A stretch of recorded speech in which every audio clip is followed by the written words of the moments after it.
ভালোবাসা দিয়ে একটু আগে আমাদের মিউজিক ডিরেক্টর বললো, এই কথার সাথে আমি আসলে একমত যে ভালোবাসা আসলে কোনো দিবস হয় না। আর আমি এখন পর্যন্ত আমি এখন 22, এখন পর্যন্ত আমি কখনো ভ্যালেন্টাইন্স ডে আমি পালন করিনি।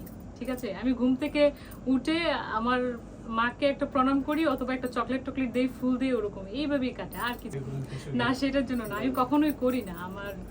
আমার কাছে মনে হয় না যে উদযাপন করলে কি না করলে কি, প্রত্যেকটা দিনই আসলে ভালোবাসার দিন। যদি সেরকম ভাবে এরকম মন মানসিকতা থাকে বা মানে কি বলবো, না আমি করি না আসলে, কখনো উদযাপন করি না, পর্যন্ত করিনি। হয়তো বিকেলে একটু পার্কে যাই, একটু বাদাম খাই, তারপর বাচ্চাদের একটু ডাকি, একটু ফুল টুল দেই, ওরকম। আর এখন পর্যন্ত করিনি, মানে একাই যাচ্ছি।